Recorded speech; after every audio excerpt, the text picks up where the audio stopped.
name is Ed Davis. I'm an attorney with Astigarraga Davis here in Miami. A big portion of my practice is focused on representing governments and government agencies in corruption investigations and corruption civil prosecutions.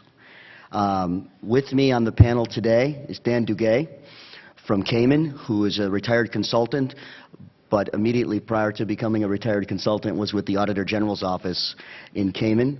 To his right is Andrew Bodnar from Matrix Chambers in London. Andrew and I have worked on several cases together. He is absolutely indefatigable in the courtroom. And then to his right is Rodney Gallagher from Gaffney, Gallagher & Phillips, an investigative firm with offices in Miami, London, and Barbados. And I believe Rodney holds down the Barbados and London pieces of that firm. It's an excellent investigative firm. So today we're going to cover off corruption in the Caribbean, but I wanted to give you some context first before we get into the details, just to give you some comparisons. It's recently been, all of the statistics I'm going to give you have been reported in the last 30 days.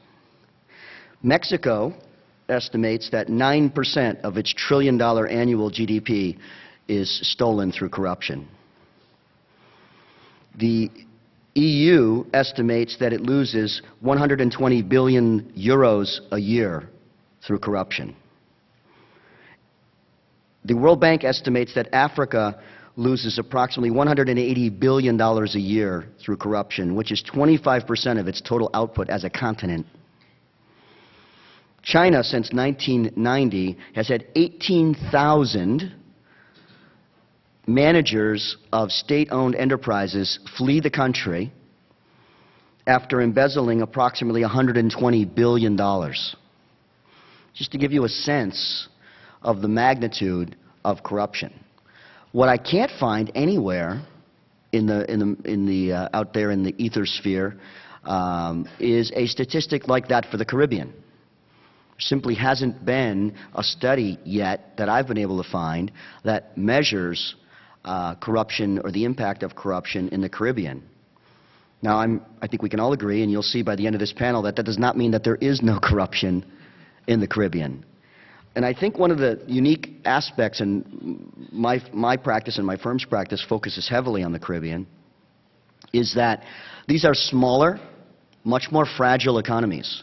So you don't need the huge numbers to disrupt the business of a smaller country that has very little margin for error with regard to one of its industries being handicapped through corruption.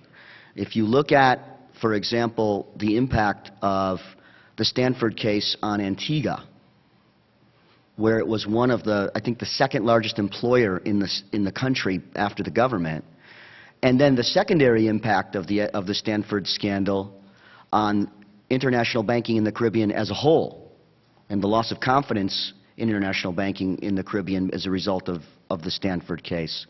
The impact is enormous.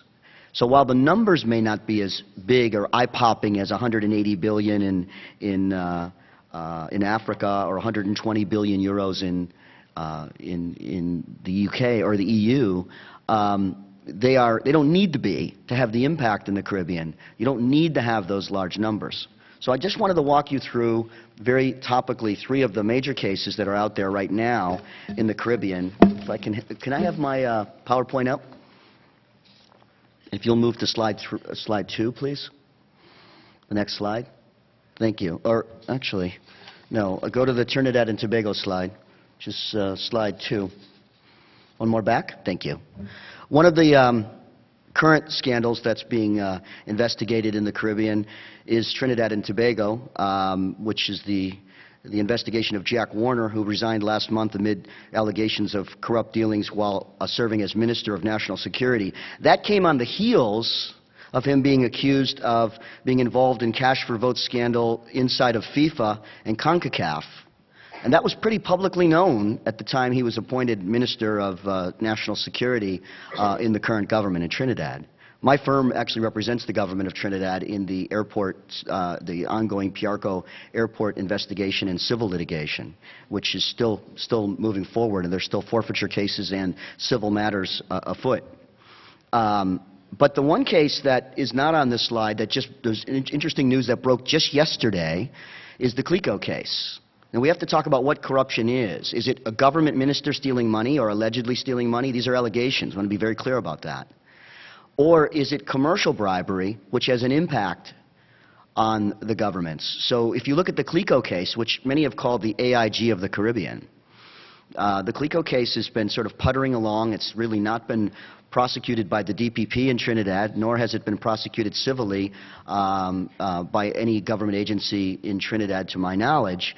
But what do governments in the Caribbean do when they want to make it look like they're doing something, but don't actually do anything? They start a commission of inquiry, which results in nothing usually, but it creates a lot of sound and fury, but ultimately doesn't result in any sort of criminal conviction or civil redress. And just yesterday, it's reported that Lawrence Dupre flew into Trinidad because he was scheduled to testify, and he flew in and then snubbed the commission and did not show up at the commission. So you'll go online and you can look at the headlines in the Trinidad Express and others about that issue. And Lawrence Dupre's, if you will, alleged antics that are being reported in the newspapers. Now, how is that corruption? Well, when Cleco failed, the Trinidadian people had to put $5 billion of their money into Cleco to save it and to preserve the entity, to allow it to go forward and to fill in the hole in the balance sheet. That's where the public corruption comes in. That's where the impact on the public fisc comes in. So that is a huge case of alleged corporate fraud and alleged corporate corruption and bribery and looting, but with a very, very marked impact on a government that and a people that, while they do have some natural resources that allow them to absorb that blow better than, say, it would have been absorbed in Jamaica or other countries that don't have access to the same level of natural resources, it's still a very big blow to the government and to the people of Trinidad. We always lose sight of the fact that the people who are hurt by corruption, the impact of corruption, is not on the fat cats. It's not on they're still going to be living in their mansions. It's on the people at the grassroots level who are bearing the impact of corruption. It's they who don't have the roads to drive on that are being properly built. It's they who don't have access to the hospitals that should have been built. It's they who don't have access to the fire departments and the police departments that are understaffed and poorly equipped.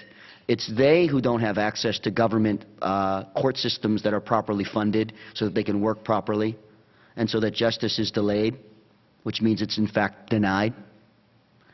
So that we always have to remember the impact of corruption is on the actual individuals in the government. The next one I want to highlight for you, if you'll, I actually can do this, I think, I hope. Perhaps not. Oh, no, maybe not. If you can go back to, from the back, if you can go back to the Turks and Caicos, please. Thank you. The next case that's really an interesting case, and there are many more that I'm going to talk about, but I'm only picking the three biggest that are out there, and I've added the fourth by talking about Cleco because of the breaking news on it just yesterday. The other case that's been heavily reported is Turks and Caicos, where the corruption was so bad and that the British government came in and exercised home rule and kicked out the local government and put in a home rule and appointed a special prosecutor, Helen Garlick, who's a friend of mine, and she's in the process of bringing this case to trial. My understanding is that Mr. Misick, who's one of the alleged perpetrators, has sought asylum in Brazil, and that has been denied. I do not know what the current status is of his extradition to Turks and Caicos or to the United Kingdom to stand trial. But this is a case where you had one family dominating the island nation for a long time. Not dissimilar to what happened in Antigua, where you had the Bird family dominating the government in Antigua for a long time, 40 years. And that is a hallmark of corruption. You can almost always find corruption when you have one family or one political unit dominating the government for a long period of time.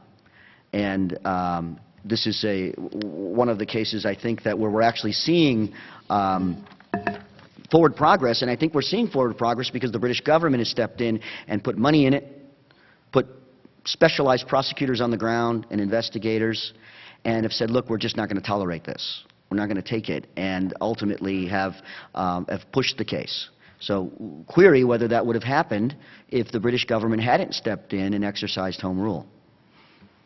I think we all know the answer to that, because look how long it went on, allegedly, without the British exercising home rule. And as someone who absolutely dearly loves the Caribbean, that's a horrific hallmark, that you have to allow someone else to come in and clean up your own problem. That's something that really, in the end, and I see Miami as really part of the Caribbean, that we have to clean up ourselves. And look, I want to be very clear about something.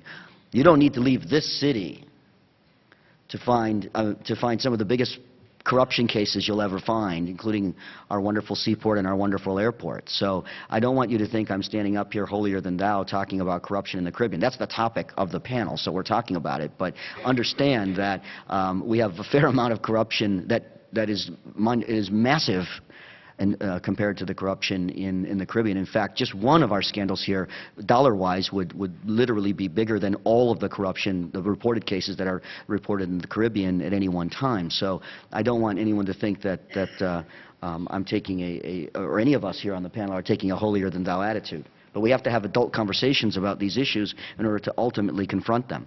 The last case I want to bring to your attention, I'm only going to hit on it briefly, is the Cayman Islands case, if you'll switch to that. Thank you. And that is the recent revelations and charges against the Premier of the Cayman Islands in December of last year. I'm not going to cover this too much because Dan is going to cover it in detail. But again, here we have really, in many ways, and I don't mean to offend anyone, but the three places that you sort of, from the outside looking in, think that are going to take care of themselves because they tend to have better resources are Bermuda, the BVI, and Cayman.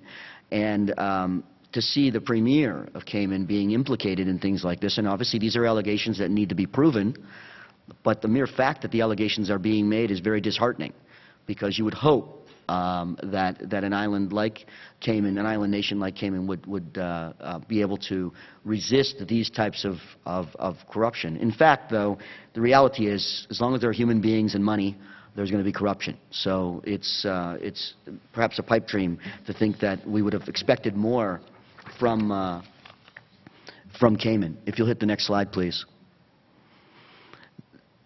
Next one, please. Oh, sorry.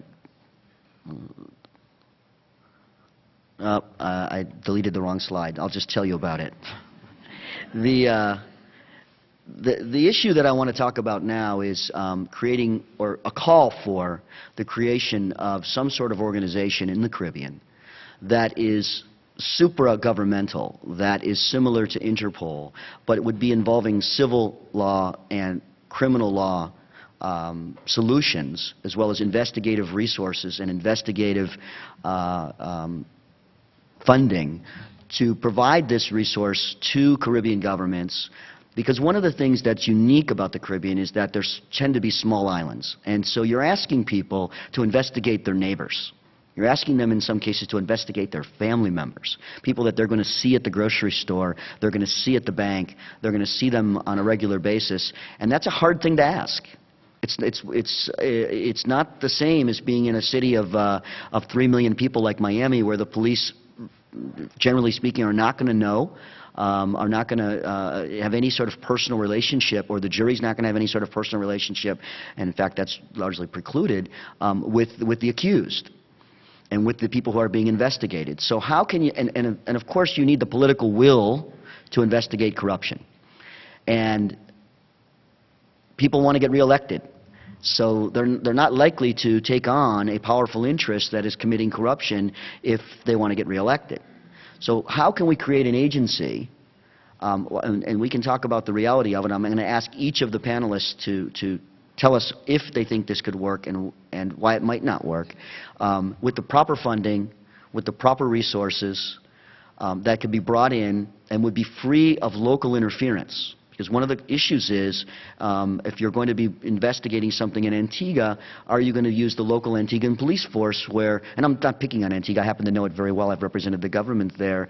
Do they have the skills to investigate that kind of case, the financial fraud case, and do they have the freedom from interference, or is there anyone perhaps on the police force that is a mole that would feed the information back to the people who are being investigated? If you brought in outside influence, and in Trinidad we did just that. We actually brought in outside investigators from Canada, and we created the Anti-Corruption Investigations Bureau, and that was inside the police force but separate from the police force, made up of hand-picked individuals who were free from any sort of political touch, if you will, in the police force, so that they can actually investigate this. That didn't stop, by the way, shortly after the investigation began, somebody from driving by one of their houses and shooting a couple bullets into the front of their house. So these things are serious. People take them, there's a lot of money at stake, people's lives and futures are at stake, so they take it seriously. And frankly, there's a lot of arrogance and impunity by the people who've done this. I mean, in their ways, in their mind, they've convinced themselves that they're doing this for the good of the country, and they convince themselves that this is a good thing that they're doing, and while they make a little money on the side, everybody does it. So who are you to come in and accuse me of committing a crime? And they get quite upset about it because, you know, they stole that money fair and square and it's theirs, and they should be able to have that house in Miami and that yacht in somewhere, and they get quite upset and quite ornery when you try to take it away from them. So the call is for some sort of agency to be based in the Caribbean, to be comprised of people from the Caribbean, not some outside influence. It doesn't have to be Americans or Brits or Canadians. Maybe you need that at the beginning to bring in the expertise that we need, but the idea is to have this agency created that can investigate corruption, because it is a serious problem, and the Caribbean can't afford, as I said, because the margins are so small, can't afford for these corruption cases to wipe out what little capital they have to build a better life for the people in their countries. So with that, I'll ask Dan to come up and talk about the Cayman Island case in particular, and to comment on the call for this entity that I've mentioned.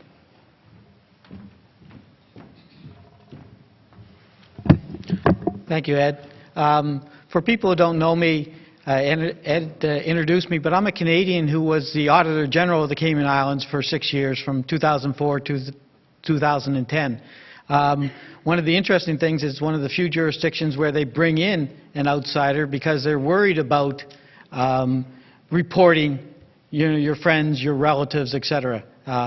Perhaps that would be something that we need to take a look at other jurisdictions. I'm going to talk about the Cayman Islands. I was just struck by the numbers that Ed threw around in terms of, you know, $180 billion in Africa and China and all of the different resources. I'm just glad that the politicians in Cayman didn't come to this conference, because I think they would have asked for a lot more money. It's surprising sometimes how little corruption is. But at the end of the day, it's not about the dollar amount. It's about the perception, what people feel about the region. And more importantly, are they going to invest in that region or not? So, you know, the numbers you're going to see that I put up in regards to some of the corruption in the Cayman Islands are quite small by comparison, but I think they have a big impact in regards to what people view the region and whether they're going to put their money in there. I think, as Ed mentioned, perhaps the worst situation that Cayman could have in front of it has recently come into play. The Premier was indicted in 2000. That is the ex-Premier McKeeva Bush. He was charged in November 2012 with several counts of theft and abuse of office and corruption. And I have to remind people, although this is the news, these are all just allegations. It hasn't been brought to court yet, so we don't know the results of this. But any time a premier, just like in Turks and Caicos when Michael Misick was thrown out of office, to have the premier thrown out of office sends a terrible message, of course, to anybody who's thinking about investing in the Cayman Islands. So he was forced to resign, as Ed mentioned, through a vote of non-confidence, and is currently running again, though. There's an election in May, later on this month, and he's running again as the head of a political party still. He's currently charged with 11 accounts of theft and abuse of office. Those charges relate to $50,000 of public money on a government credit card. Again, we're not talking about a lot of money here. And I found it quite interesting because I used to be the guy that looked at government credit cards and looked at people who perhaps didn't use them the best way that they had. This is not an uncommon occurrence, quite frankly, in the Cayman Islands, and I suspect anywhere else in the Caribbean. I saw a number of officials who used their government credit card for personal use, but they would normally pay it back. I presume the allegations relate to the fact that these kinds of monies were not paid back. The interesting thing, though, if I was a voter in Cayman, is I've got this guy standing for re-election. He's not going to be tried until 2014. I think that's a terrible thing. I mean, I was reading something this morning in the Cayman newspapers that said they have 56 candidates for the various votes. 5 of them are before the grand or summary court in regards to corruption charges. I mean, I don't know who to vote for. I don't have a vote in Cayman Islands, of course, but if I did, I certainly wouldn't know who to vote for because of the situation that you have. So there's a situation where, you know, he's been charged. There's been allegations for years against the ex-premier, against a number of officials, but this is what they think they've got him on.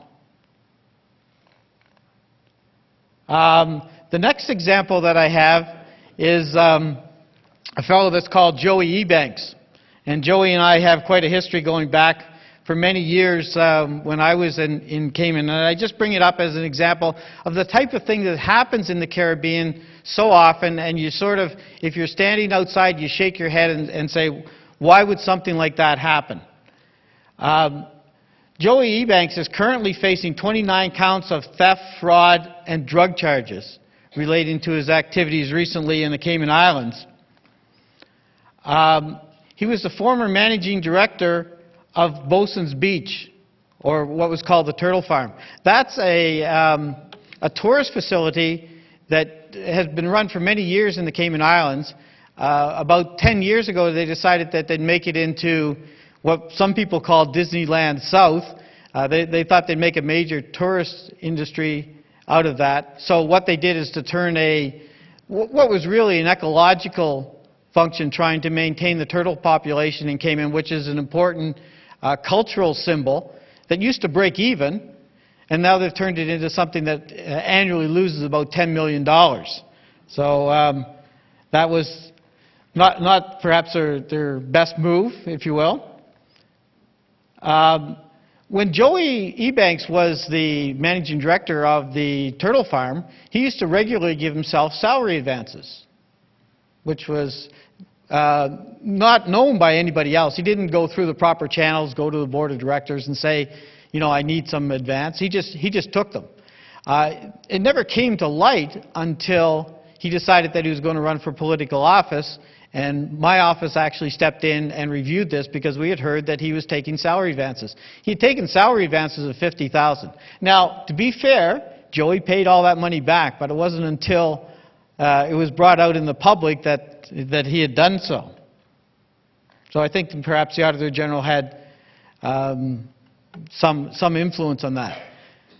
But here's the key thing for me. This was all brought out, it was all acknowledged, the money was paid back, and this happens time and time again in the Caribbean, and especially in small countries like Cayman. Despite this lack of an ethical situation on the part of Mr. Ebanks, he was appointed last year as the managing director of the Electrical Regulatory Authority, which is a government function again. Now, he's been known to be an associate of McKeeva Bush, who was the premier at the time. But why, if you had somebody that you had questions about their ethics and didn't see anything wrong, would you appoint him to be the chair of an Electrical Regulatory Authority? And I think you can guess where this is going next. Again, he got salary advances from his new location. Not a big surprise for people who are involved with this. It shouldn't be a big surprise for anybody, but that's the basis of the allegations that are before Mr. Ebanks in the courts. Again, now you'll find this interesting, he's also running for political office in the May 22nd election. running on a platform of anti-corruption. Sometimes you can't write this stuff, folks. If you ever want to take a look, Google this guy, because he actually does a talk show on Cayman Island radio. I understand it's highly listened to. Not always highly believed, but highly listened to. Those are small examples of corruption. I think that's what happens in a lot of countries like Cayman and some other jurisdictions. It's not the biggest amount of money, but you know, if you go to a place like Cayman and you become involved in the country as I did, everybody knows about this. Everybody understands that. Ed was talking about 25%. You know, I always heard the story that if you wanted to get a government contract in Cayman, you needed to give 3% to the government. That's why I say don't let the politicians come to this conference, because they'll up the rates, I suspect. But everybody knows about it. Everybody understands that. And to some extent, everybody accepts that. Well, you go into politics to make your money, and you should get some, is the way they say it, when you're in politics. You know, the examples are just so poor. But, you know, it's not just McKeeva Bush, it's not just Joey Ebanks, it's just endemic in the country. When I was the Auditor General, we had many examples of corruption that were alleged. One of them was the Cohen refinancing. The ex-premier that I talked about, McKeeva Bush, they needed to borrow some money. This is before the government, the UK, cut them off. And they had gone through a process, just as you'd expect that they should, gone and picked a supplier. And then the premier intervened and said, no, I think that you need to go with this company. Well, it turned out not to be the best deal, because that company was asking for a bigger interest rate than before. And there was, you know, they actually lost a fair bit of money on this. But, you know, the question remains, why, if you have a process to select a financial provider, would the premier intervene? I think I need not say any more about why the premier might intervene. I mentioned the turtle fireman, Joey Ebanks, but I did a report in 2007 that talked about the financing arrangements of when they financed this for $50 million. They actually hired two guys who never did any finance before. They just happened to be friends of the ex-premier. They arranged for financing, got $1 million to do it, and at the end of the day, they had to throw it out because it was way too expensive. And when you look at this, and we wrote a report on it, and we detailed all of the functions, what they did, and they got all this money, you start from the premise of, why would you hire these two guys in the first place? They weren't experts. They had to go and get somebody from Canada to front them so that they could even be involved in financing. Never done it before. You know, this is the kind of example that you have in corruption. Now, where did the money go at the end of the day? Well, it went into their pockets, and after that, we really don't know what happened. There's something for people that live in Cayman called Gas Boy. That was an example. The government owns a refueling station where all the government vehicles are supposed to be refueled. And I suspect this is something that happens in pretty much every Caribbean country. When we went and did an audit of that, we found out that pretty much everybody in Cayman had a card for that facility, and nobody was monitoring it. It was amazing. One guy had like 6 different cards, and nobody really thought that that was all that unusual. When we reported it, people said, well, of course, everybody's, you know, and there were people that actually wrote into the newspaper and said, but I'm entitled to get gas from the government on occasion. Why shouldn't I? You know, this is what I mean about the sense of entitlement that you get in these small jurisdictions. Everybody knows it and accepts it, and sometimes their biggest question is, how can I get my share of that? And the last one I'll mention is one that is relatively current, and this goes to my successor, the current Auditor General. Cayman Islands is made up of 3 countries. The biggest one, where the majority of the population is called Grand Cayman, but there are 2 other Cayman Islands, Cayman Brac and Little Cayman, which have smaller populations. I think Cayman Brac is 3,000, Little Cayman is probably about 120. So when you're going over to those jurisdictions and you do things like road paving, it's not done every day, it's not a common occurrence. But they brought the road pavers over to do the roads in Cayman Brac, which is not a lot of roads, but my predecessor found out that selected individuals also had their driveways paved or their parking lots paved, but only selected individuals. Now, the person who is the premier now is the person who is the elected representative from Cayman Brac, and I think you can probably guess again which individuals got selected to have free paving from the government and which individuals didn't. Again, just another small example of the type of thing that happens. So what does Cayman do about this? And I see in the audience is my colleague Anthony Travers, who we talked about the different things. They have an anti-corruption commission in Cayman, and that was set up in 2009 to deal with these issues. And I think that every country needs to have that. But the question is, does Cayman have the best model? It is chaired by the Cayman Islands Commissioner of Police, which makes a lot of sense to me. The members of that, interestingly enough, are the Auditor General, and I was a member of the Anti-Corruption Commission while I was Auditor General, and the Complaints Commissioner, which is the Ombudsman. They use the term Complaints Commissioner, but it's equivalent to Ombudsman. They're permanent members. I think the point's been made, though, and I always felt a bit uneasy. If I'm going to be the person that's going to look at these things after the fact, I don't know if I'm the best individual to be on the Anti-Corruption Commission as an Auditor General. I think the Complaints Commissioner may echo similar circumstances. But it's interesting. This is how things happen in the Caribbean. The first time I heard that I was going to be a member of the permanent member of the Anti-Corruption Commission is when the legislation came out. Nobody ever asked me about it or asked me whether I thought it was a good idea or not at the time. And then once you're sort of hooked into it, you don't really say very much to criticize people, but it probably wasn't the best idea. There are 2 public members that are appointed by the governor, and I think that's a good idea. Maybe it should be all appointed by the governor and not have members of the government involved there. But the biggest problem that you have is they don't have any investigative resources. And that's where I can tie in a little bit to what Ed had to say.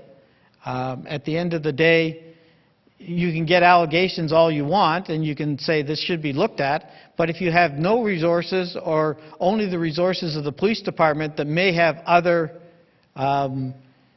situations that they need to deal with, and perhaps they don't view yours as a priority, you're probably not going to get a lot of them done. And I know that there are other allegations, for instance, against the ex-Premier McKeeva Bush that have been on the books for 3 years now running. And there's still no resolution to that, and I suspect a large part of that is due to the lack of resources. So, in summary, you can see in Cayman we don't have $180 billion of corruption.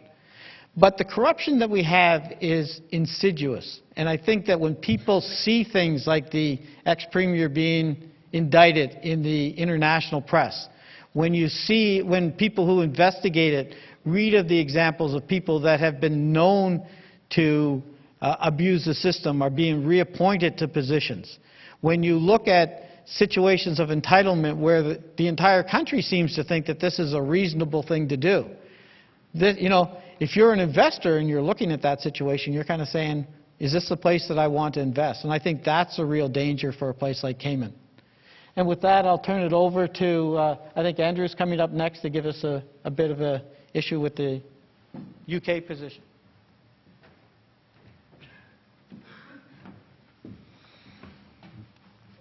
So, good morning. English barrister addressing a predominantly Caribbean audience about corruption.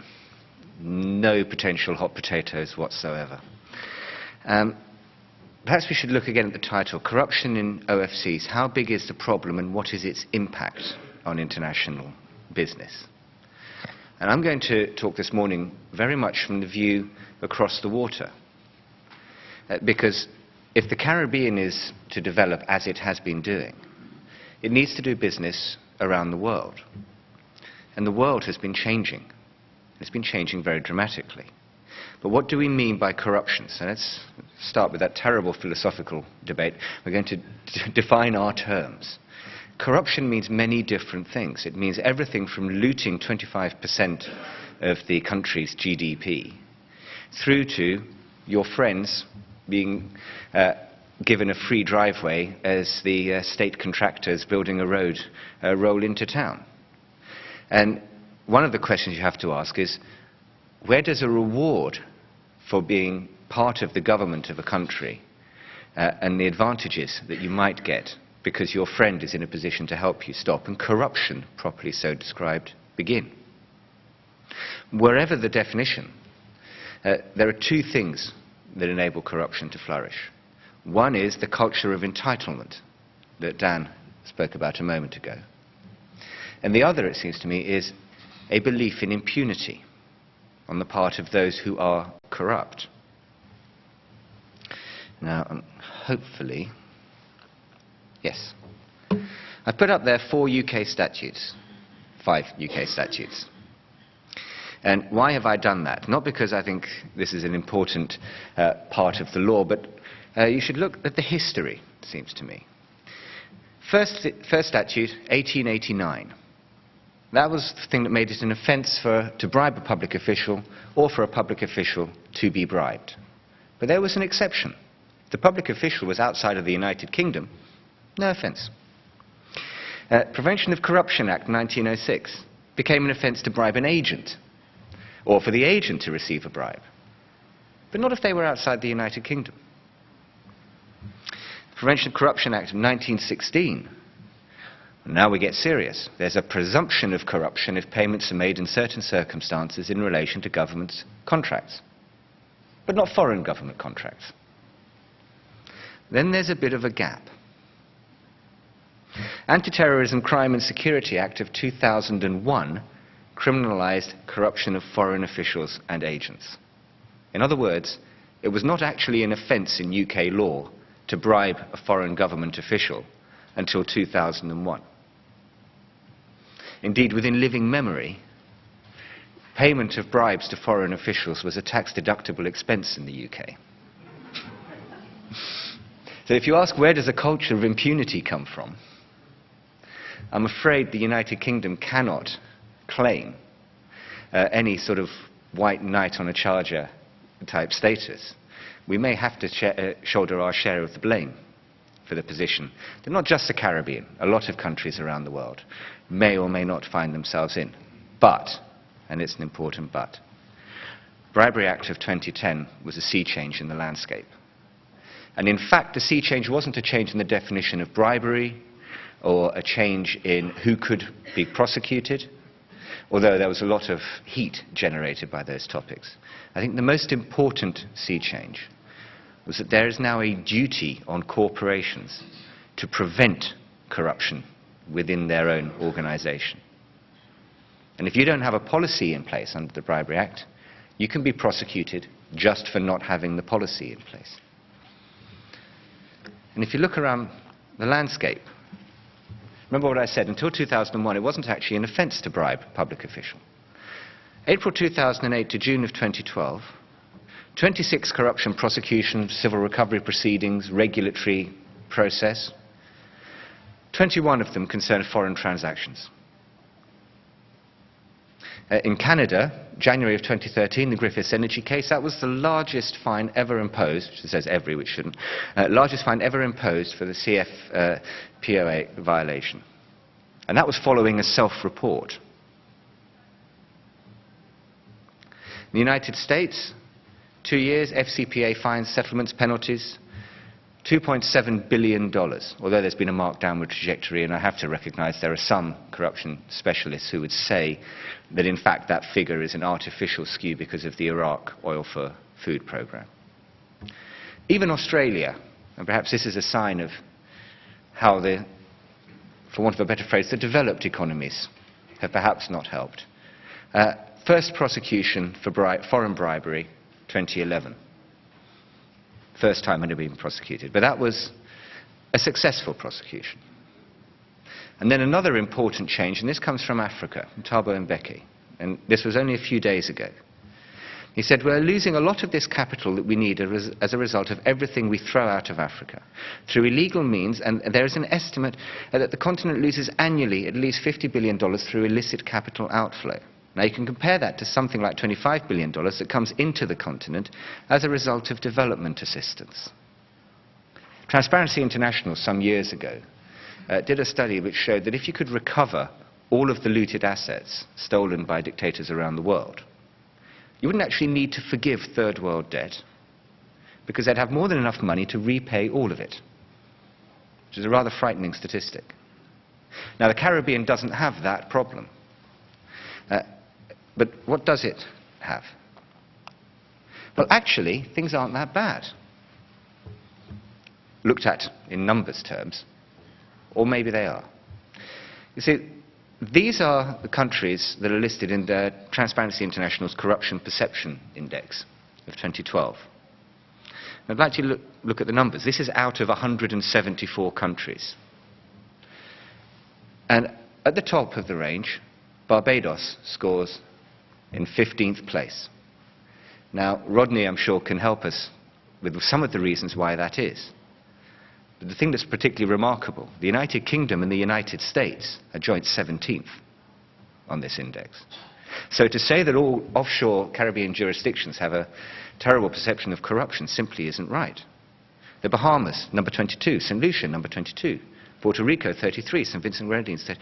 However, if we look at the bottom of the right-hand list, Jamaica, 83, Dominican Republic, 118, Haiti, one of the poorest countries in the world, 165. Now, I don't know for sure which came first, the poverty or the corruption.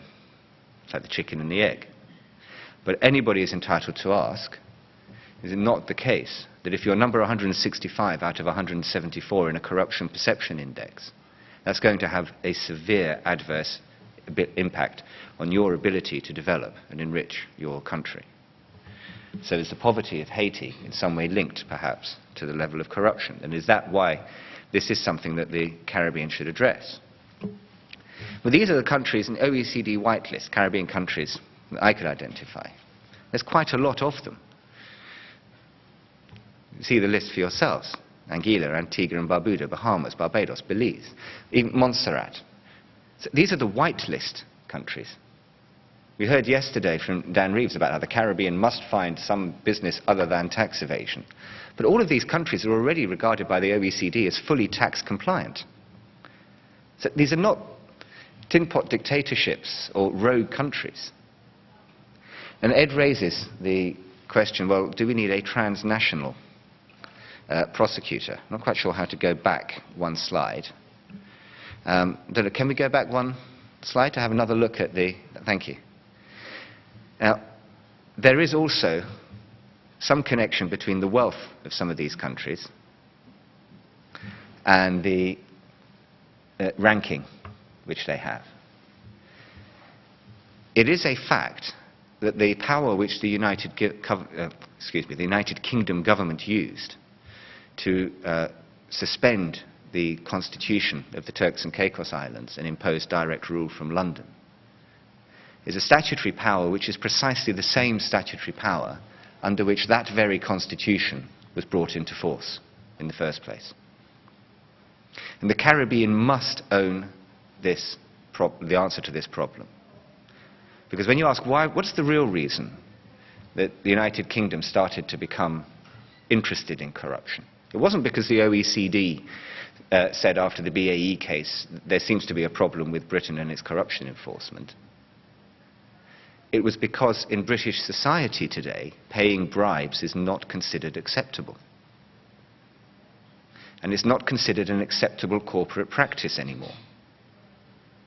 In the United States, we still have the difficulty of defining the difference between a facilitation payment and a bribe.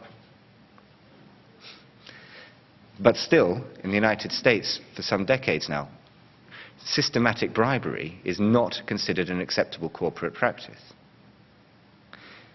As Dan just said, in certain countries of the Caribbean, I ask, why on earth would you become a politician if not to become wealthy? Now, If one thinks about the Clinton Foundation, the Blair Faith Foundation, it may be that not all Western countries can claim that this never happens. But it doesn't happen directly. Question: what is the solution? Well, if the Caribbean countries share their resources, not only do you have the position where neighbor doesn't have to investigate and prosecute neighbor, but where the wealthier Caribbean countries can help the poorer Caribbean countries. But it has to be a Caribbean answer. It's one which those of us from the United Kingdom, the United States, Canada, other countries where we've had to deal with this issue directly can help. It's one where we have expertise because our law enforcement agencies have been investigating this very process. In the United Kingdom, most corruption investigations are actually dealt with as regulatory matters, for example, under the Financial Services and Markets Act. But ultimately, it has to be a Caribbean answer. So if there is to be a transnational organization, which I think may have some merit as a concept, but I put it up as a concept which has to be worked through. It must be very much a Caribbean one, not least if the people of the Caribbean are to accept it. So I think with that, Rodney is the only actual current Caribbean who's on the panel. So perhaps now he can help to pull some of these threads together and maybe set the rest of us straight.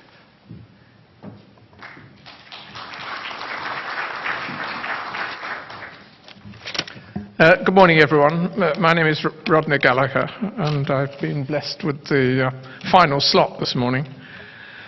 I'd like to do two things. I'd like just to bring to bear some comments based on my own experience, and then to draw together some of the points we've heard from the earlier speakers.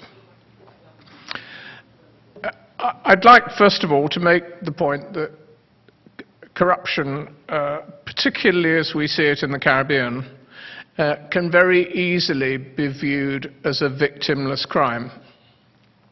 Not because, as we've heard, it is in fact victimless, but much more because the perspectives of the people who are forming that judgment can often be very limited and localized. And I've seen this particularly as an issue highlighted in very small societies. And when one probes it, it's clear that corruption has a feature which is different from other crimes, and particularly violent crimes, where particular individuals, specific individuals, suffer some negative effect.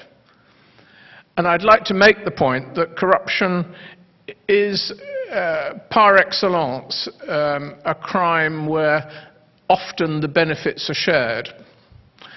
And the success of a corrupt individual and of a corrupt way of life is that the benefits are often very widely shared. And because those benefits are very widely shared, there's a buy-in between the people who are perpetrating the corruption and those who indirectly, often, but sometimes directly, share in the benefits of that corruption. And I think it's particularly that feature that was behind the action which Andrew referred to in Turks and Caicos, where the British government took direct rule over the country. We'd seen a situation developing in Turks and Caicos where the British government's problem was not per se corruption. The British government problem was a political problem. The country, Turks and Caicos, had actually become almost ungovernable. Everybody was corrupt and everybody else was sharing in the corruption. The entire process, top to bottom, the political system, the civil service, was corrupt. And the private sector participated in it, and the individual voters and electors, many of them were part of it. Now that was possible in a place like Grand Turk with a couple of thousand people. But if we look elsewhere in the Caribbean, it's perfectly possible in larger societies. I remember many years ago now, sitting one evening with the senior civil servant in a bar in Montserrat before the place suffered its volcanic disaster. The civil servant turned up and said, "The drinks are on me. I've just made a collection for the Chief Minister." "Oh," I said, "how did that work?" "Oh, it's very simple. I just popped up to the investors' room and told them what we wanted, and he's given me the envelope." Pulled out the envelope, US dollars. "Drinks are on me," he said. Oh, I said, "Well, haven't you got to give that to the Chief Minister?" "Oh, yes, I give it to the Chief Minister, but he always gives me a tip from it, so drinks are on me." That Chief Minister was a formidable figure in politics in Montserrat, and he controlled the biggest political party, and he did it through a systematic mechanism of corruption. Everything he touched, he turned to his political advantage. And the mechanism for turning it to his political advantage was corruption. And he shared the money around very widely. And he was a highly respected and well-regarded figure, and indeed still is today. That sets very much the tone of what I've seen since in corruption in the Caribbean. That so long as the politicians share, and so long as they don't get too greedy, the process is self-perpetuating. And we can look at and see the proof of that in those jurisdictions where the process breaks down. Antigua was mentioned earlier. Antigua didn't suddenly come and wake up one morning and decide that it didn't like the corrupt bird regime because of its corruption. They formed that view because corruption over the 30-year life of that bird administration had changed. I can't see any Antiguan faces here with these lights against me, but people from Antigua will remember the original Vere bird, the man who started that dynasty, well known as a trade union leader, riding around St. John's on his bicycle at the end of the week, collecting money from employers, not just from employees that were his members of his trade union, but from employers. And the employers didn't pay him for any other reason than to make sure that trade union affairs were conducted quietly in their business, that everything went along smoothly. Old Man Bird ran that business of being a trade unionist and a politician for years to everyone's satisfaction, predominantly because he had a very straightforward and humble way of life. He rode around on a bicycle. 25, 30 years later, the bird regime looked very different, zooming through St. John's in big black SUVs. And it was that change of perception about how corruption was shared which led to the political change based upon a rejection of the corruption of the bird regime. But of course, since then, we've had a different government in power, which in many ways has embraced many of the old corrupt ways of doing business. So, plus ça change. We've heard earlier about the possibility of finding some extraterritorial solution to the corruption problem. And I reminded Ed that we'd found something very similar 20 years ago with the establishment of a joint British and American white-collar crime investigation team based here in Miami, in fact, financed by the American and the British government to tackle fraud, as it was then. And I do think that that's a precedent that might be borne in mind in thinking about any 'anti-corruption body which would service the region. But our experience from that was that often the local prosecutions were rendered very difficult by the consequences of the corruption that had gone before. And as we saw from our Cayman examples, we're faced with a situation where the current Premier is going to face trial sometime in a couple of years, and invariably he'll find himself up against a collection of jurors, many of whom will have friends and family who will not be a million miles away from either his political party or the beneficiaries of earlier corruption. This was an issue that we faced in Northern Ireland with terrorism, and resorted there to draconian solutions of trials without jury. I personally would find that a very far-reaching step in the Caribbean, and one which I doubt very much we would see taken up. But I do think that following the experiences that we have in Wicket, some mechanism of extrajudicial investigation and perhaps criminal justice might have some benefits. And I'd like to come back, if I could, to the very first slide which Ed put up, which showed our Trinidad example of Jack Warner, looking for once slightly harassed on that slide.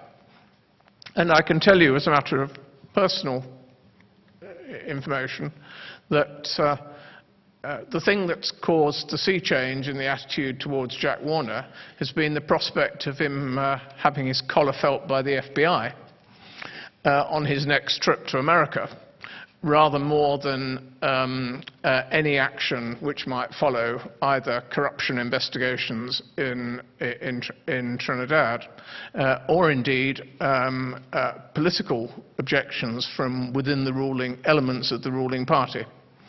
The United States has both the capacity to try these cases, and more importantly, in many instances, has room in US jails to accommodate these people. And often, a locus to the crime can be found here in the United States, because, as we heard earlier, it's only too frequent for the individuals concerned to have apartments in Miami or bank accounts with JP Morgan, investment accounts with Goldman Sachs in one instance. And each of those could give the US authorities locus in these cases of corruption. But I think what is clear is that the Caribbean has increasingly been brought to a point of realization that to do nothing about corruption for the foreseeable future is to be in an impossible position. The international environment has moved on, as Andrew explained. We now have widespread buy-in to anti-corruption legislation. And if the Caribbean fails to embrace an effective solution to the corruption problem in the region, then in the end, two things will happen. Many of the Caribbean's leading figures will sooner or later end up in handcuffs, being escorted by a burly FBI agent. And investors, particularly investors who come from jurisdictions where there is a duty upon them to take the right steps to prevent corruption, will refuse to do business in the region. And overwhelmingly, direct foreign investment is what keeps the region afloat. So the challenge there for the Caribbean is one which they've not just got to face, but is one to which they have to find an effective resolution. Thank you very much.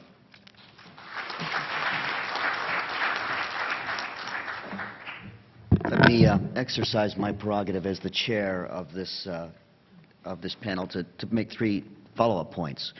First, with regard to Andrew's excellent presentation, remember that the Transparency International Index is a perception index. It is the perception in the world community.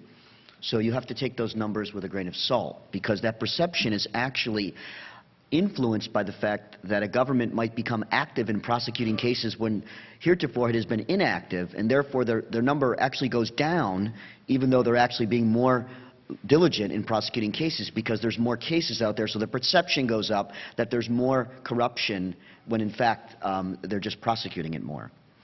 Number two, I want to draw the distinction before you leave this room between the criminal process, which Rodney just talked about, and the civil process, because there are really two separate paths that are complementary to each other.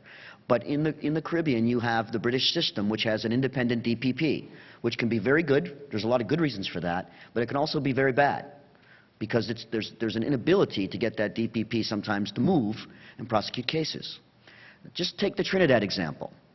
The preliminary inquiry in the Trinidad Piarco Airport case started in 2002.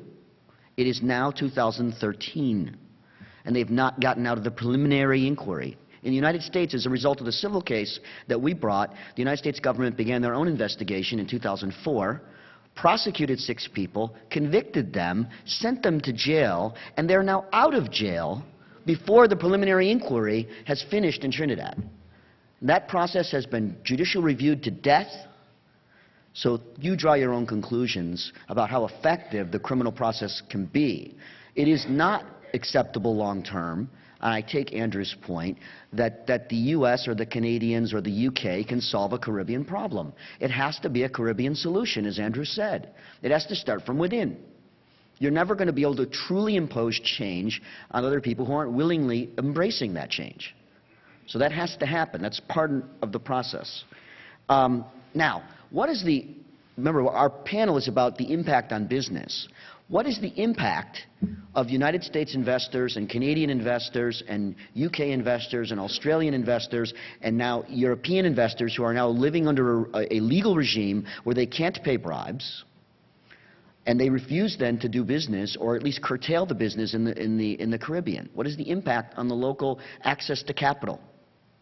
Well, 2 things happen. One, you have a downflow and you can't recover from what was a horrible recession in 2008. And 2, you have to turn to less attractive partners. And who is pumping money into the Caribbean right now?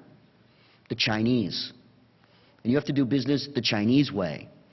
You just have to go to any airport in the Caribbean and you'll see a group of Chinese engineers or business people there. Partly because they're trying to buy votes against Taiwan from Caribbean countries, so eventually they can take Taiwan back through, or at least neutralize the United Nations with regard to them. But also they're bringing, and I'm not anti-Chinese, but they're bringing Chinese values, and Chinese workers, by the way, when they build these infrastructure projects, not using Caribbean workers for the most part. You have to now do business with people who are going to have an entirely different value system than you have. Think about that. Think about the impact long-term on the countries in the Caribbean by welcoming that influence into your government and into your homes and your community. So that is one of the impacts on international business. And they're in it for themselves. So I got news for you folks. They're not in it for you. Most businesses are in it for themselves, but the Chinese in particular have a very, very parochial view about who's going to benefit from their use of capital. Chinese people are going to benefit from the use of Chinese capital, not Antiguans, not Bajans, not Trinis, but Chinese people. So that's one word of caution I would bring to this. So with that, I'd like to open it up for questions, if there are any. And I know we're standing between you and lunch, but if there are any questions or comments, anybody? One here.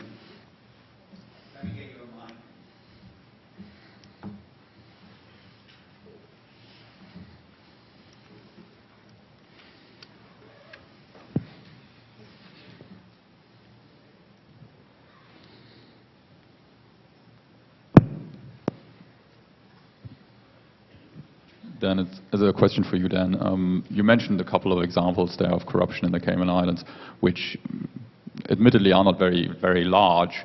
But why, in your view, didn't they lead to any criminal investigation or prosecution? Is that mic on? Can you turn it on?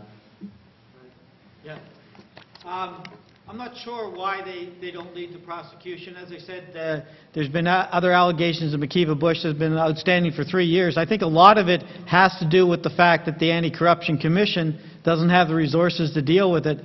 The other one simply is a bit of an attitude of, you know, once they're found out, there's an attitude in Cayman and I think in the larger Caribbean community, well, that's punishment enough, you know, that they were found out. You know, it's all supposed to be quiet, it's all supposed to be done. I never did understand that point of view, quite frankly, because if there is something criminal, then you should go through the criminal process. There's a lot of other examples in Cayman. I think one that comes to mind is the UCCI investigation. I'll mention that one because it happened to be someone who was a Canadian who embezzled about $500,000 Cayman from the government. My office uncovered it. We sent it over to Financial Crimes, but they said, well, he's gone now and we can't get him back, so we're not going to prosecute it. I think there needs to be some resolution to these things. I think people need to see that the process works. And simply, there seems to be a lack of will.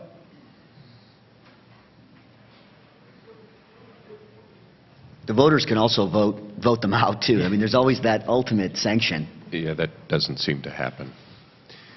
Just as a general comment, I've been working with the American Anti-Corruption Institute. We had a little review of what was going on in some of the different cities in the United States. If you want to get a really good example of what systemic lack of shame corruption will do to a jurisdiction, look at Detroit. Not only they're corrupt, they were stupid, which is really a bad combination to have together. But what happened to business? It left. What happened to capital? It left. What happened to the people who didn't have any money? They had even less. It's very scary. Yeah, actually, Detroit is, I heard, is one of the largest cities by landmass in the country. Okay, and if you look at it, there's something like 40 square miles now of developable land where they've bulldozed houses where you can actually farm now in the confines of the city of Detroit. You can actually plant and put in, you know, many acres of wheat. And just think about that. The city is literally being bulldozed under because of corruption.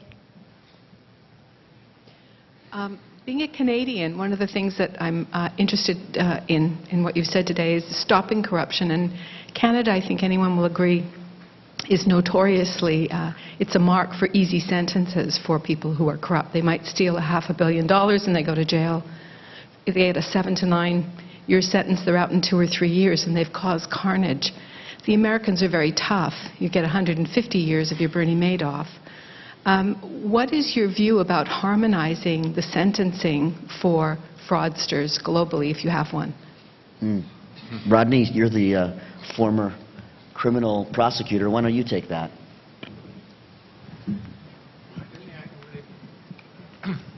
I'm sorry, ma'am. I think that's... it's a good idea, but it's a long way away.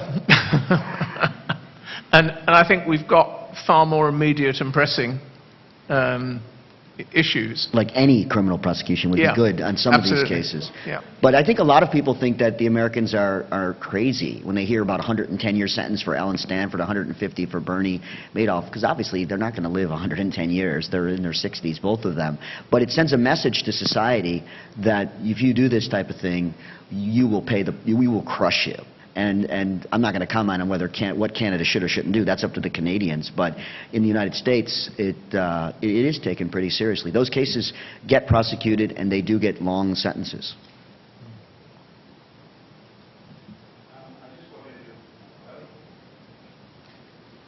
I just wanted to point out that you'd mentioned that Jack Warner was in danger of being arrested the next time he comes to the United States.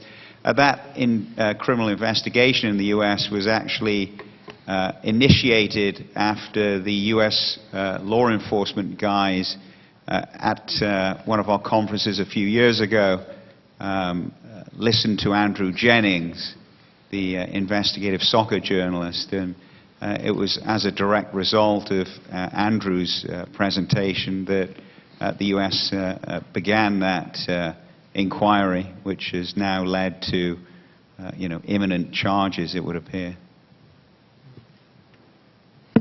Seeing we're a couple minutes over and there's no more hands in the air, please help me in thanking the panel.